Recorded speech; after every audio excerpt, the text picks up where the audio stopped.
it's Pete Moore. I'm going with PCM Guns. Got something new from CZ here. It's the Skorpion EVO 3 2.2 long rifle, which is basically a rimfire version of their 9mm EVO 3 Skorpion, which has a 12-inch barrel, fires from 20-round magazines, and apart from that, it's exactly the same. Has a side-folding adjustable length stock, 6-inch steel barrel, muzzle brake, full-length Picatinny rail, comes with iron sights, and some of the controls are ambidextrous. And it also comes from the box with two 10-round magazines, and I've assembled a cross-section of 2.2 long rifle from match types to high velocity, standard velocity, and subsonics to see how it shoots. Right, let's look at the nuts and bolts. The rifle comes with some ambidextrous controls. The safety, safe is circle, red is fire, and that's duplicated being ambidextrous on this side, as you can see. We can also see here the automatic hold open and bolt release, and the other side of the ambidextrous magazine release. The gun has an automatic last round hold open, as I said, but you can use the cocking handle to hold it open as well. It's here, you just push back and it locks out the way. It's much like a Heckler Koch MP5 or G3 rifle. That's the way you can charge it. Also with this, you can move this pin, which allows you to take this handle out, put it to the other side of the rifle. So if you favour one side or the other, I mean, for a right-hander like me, left hand cocking with a weak hand is the way to go. Magazine changes in there, so you just press that. The only problem this is when you press it, mags don't fall free. And the other thing is the rather strange looking pistol grip. It's sort of AR-15 inspired, but it's not changeable with an AR-15 type pistol grip. It's quite big and wide, got a flared base, holds the hand in nicely. And this screw here, if you take it out, it allows you to move this back about ½ inch. I would guess that as this is inspired by sort of a more military police type rifle, it's to do with if you're wearing body armour, which pushes out the length of pull as such, so you can adjust that accordingly. I don't know. Triggers curved and very wide, and I found it quite heavy in use, but the actual testing will tell how much that affects it. The whole receiver and the furniture on the rifle is all synthetic. People used to whinge about the Smith & Wesson 1522 having a synthetic receiver and fore-end, and they said it was too weak, which is not the case. And CZ have followed this because this is a simple blowback action, so there's no real strain on it. So M-locks here, and I put a length of a Picatinny on there so I could put a bipod on it, which is quite nice. There's a very generous free float around the barrels. I'm fond of saying you could drive a Land Rover around that and not touch anything, which is quite good. But it makes the gun quite light. It's got a nice big ejection port as well, which I do like about it. There's plenty of access there. The butt is a side folder and maintained by a magnetic connection here. All you do is grasp it, pull it open like so. It's reasonably rigid. In this position, so the length of pull, as you can see, is very short, but what you do, just grasp this bit, it's like a hook, pull it back, and it gives you about an extra couple of inches, which I found was perfect for me. The slim steel barrel is just over 16 inches long. Comes with a muzzle brake, something you don't really need on a 2.2 long rifle, but hey, it looks quite cool. And it's threaded 1/2x28 UNEF, so you can get moderators for it quite easily, or whatever you want to do. Iron sights come at standard. Here's the rear, the unit. They both clamp on with 15 Torx screws. And this one is an aperture, a bit like an AR-15, but you can spin it round and it just keeps rotating. You get, depending on what you want, you got a little hole, bigger hole, and of course a biggie. They're also connected to the full length Picatinny rail, so you can move them as you like or take them off. They're quite low mounted. You can easily get a scope on with them still fitted, or a high mounted red dot. Moving up the rail, we come to the front sight, which is exactly the same build, screws on, clamps on I should say, and it has a AR-15 type pin front sight, which is adjustable for elevation only, whereas the rear sight gives you windage as well. Taking the bolts out a little bit different. You've got to cock the action and lock it to the rear using the cocking handle, like so. You look here, just see where the tip of my punch is. Just in there, there's a cross bolt. It's captive, so what you do, give it a little tap to start it, and push it through with a pin punch or like a flat nose screwdriver. The pin that holds it is captive, so you can't lose it. So in this position, you literally just grab the trigger mech, pull it down, and now that's out. You can access everything, as you can see. Bolt removal is again from the bottom, which is a bit weird if you're used to AR-15s. So same thing, keep the action cocked, which allows you to get your finger on the bolt. And all you do is push back, and the bolt lifts up, and the whole assembly comes away like so. This is the mainspring, which is removable. As you can see, it's got a foot on it, which is handed, and when it goes back in, it goes in this way with the lower part downwards. Reinsertion is the same. This plastic foot at the back goes up like that. You slide it in, and there's a little partition for it in there. Pull it back, and you drop it down. You push it all the way back, and it clips in. And as you can now see, bolts in.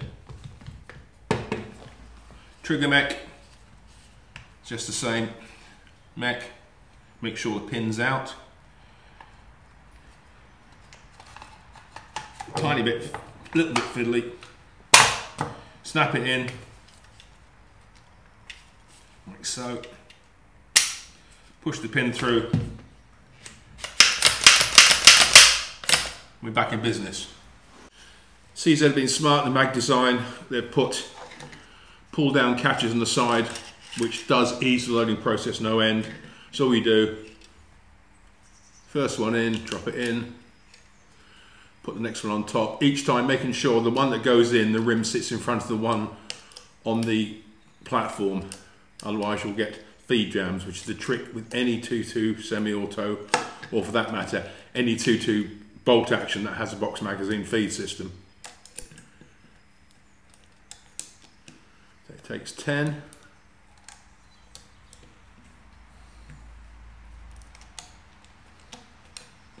That's it.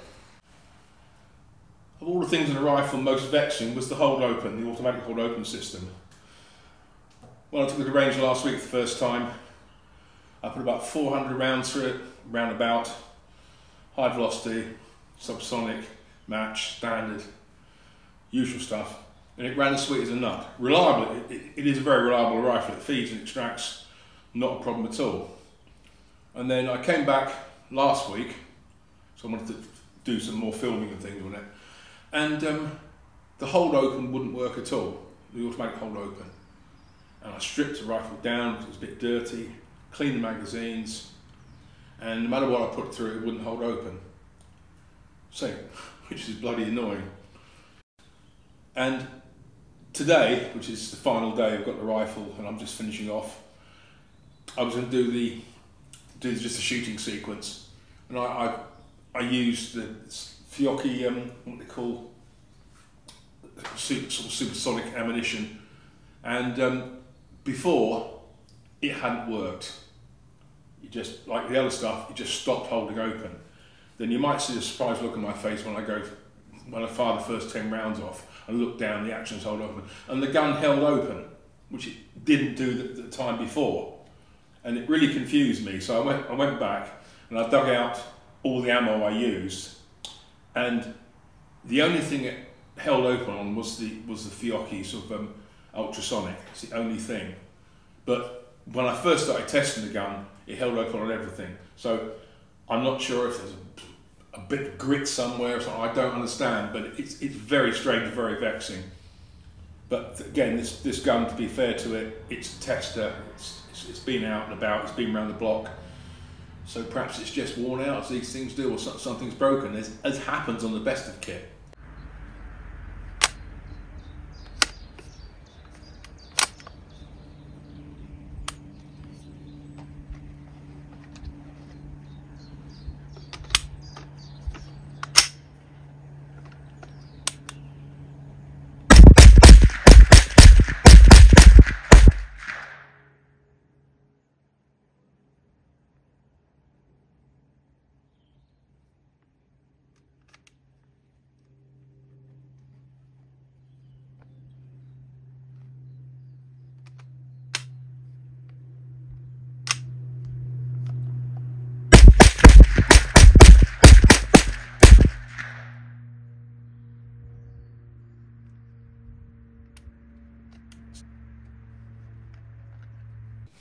Okay, first of all, and really, accuracy is totally controlled by the trigger, and the trigger is quite heavy. It breaks, I think, between 6 and 7 pounds, and after a lot of trigger time, you feel you hit the lever with your finger, and you're pulling away, pulling away, pulling away, and then you get to a stage where you think you're on the sear, and it gets quite graunchy, and you're still pulling through, and eventually it clicks through. And it is quite awkward to hold the crosshair on target that accurately when you're trying to sort of shoot the trigger.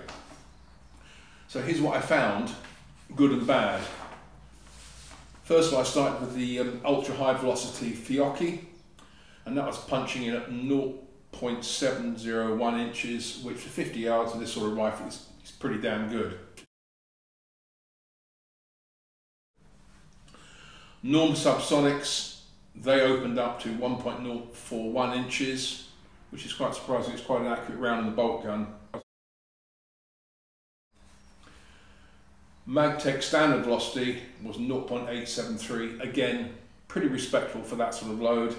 But big surprise, the SK Match, which is a ridiculously accurate round, certainly in the rifles I've shot it in, bolt guns. And that's going at 1.152. Now that is big for what is usually a load that can punch 0.3, 0.4 with ease from a bolt gun, but semis are notoriously less accurate.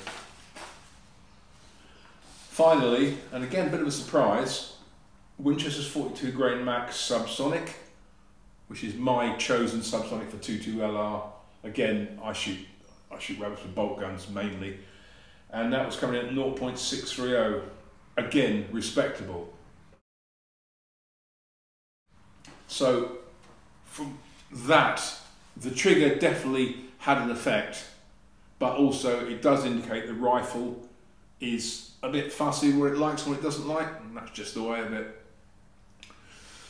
Okay, the other thing is with this, the magazines don't fall free. And that's just the way they've done it. So you press the button and they just sit there and you've got to pull them out. So that is down to you. But most people that shoot sort of 2.2 AR-15s, that sort of thing in competition or practical, call it what you will, they usually want a clean mag dump on the rifle. It's nice to shoot, it's reliable, don't have any problems with it that way at all. It ate everything it wanted to. So I've got a Leopold LCO red dot on here, which is the sort of thing most people rig it up with, or a low power variable scope 1:4 by 24, 1:6 by 24, which does suit that sort of rifle very much because it gives you the ability to go down to 1 or 1.5 with a red dot, or up with the mag, so you don't need a separate red dot for the rifle, which is quite good. Muzzle brake, pretty, but it doesn't really do anything on a 2.2 semi, but it looks quite nice. Threaded 1/2 by 28 UNEF, so no problem with the moderator. Enough M-lock to put some rails on so you can put bipod, forward grip, lights and lasers, usual thing. Length of pull, it's not too bad with the stock out. again, folding stock is more of a sort of a tactical type thing, dare I say it, but it makes the gun easy to store in a shorter case, which is quite good. And the other thing which I did find is that the safety catch is very hard to operate when you're holding it in a right hand grip using your, I'll turn the gun around like this, using your fine hand thumb. It is very, very stiff, to say the least. I found it much better to use it with the thumb coming round the other side so you can press down, and that's quite smooth there. It's not that it's particularly stiff, it's the fact that the angle of attack on the left side of the rifle with your thumb in a firing grip is very limited compared to the thumb on the right. And just another thing to think about. I quite like this forward cocking system, the fact you can swap it over. But I would like to see this little hook here a little bit taller. It's just not enough to get hold of, in my opinion.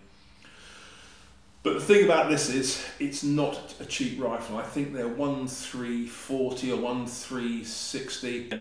Now, that is quite expensive. You buy something like, should we say, a Tippmann or the Chris, which is two top-end AR-15 systems, and they are now, I think, about between £1,000 and 1,100, roughly speaking. Again, not cheap, but given the fact they've got high-capacity magazines, you haven't got a problem with the trigger because you can get drop-in triggers. All the things that this hasn't really thought of. So, yes, it's a nice rifle, but CZ have produced something that potentially has a lot of saleability, but they haven't really looked at the market too closely in terms of magazine capacity. 10 round mag, fine, but most people are running 20s and 24s, and if you're in a competition or just like to shoot a lot without changing magazines, which is just as valid as anything else, they are a little bit limiting. Okay, that's it really. Nice rifle, but if you went back and redesigned it, you could do a few things better, in my opinion. So, I hope you enjoyed that. If you did, tell your friends. Want to speak to me, it's pmoore.shootingsports@gmail.com. And as ever, have fun, shoot straight, be safe. I'll catch you later.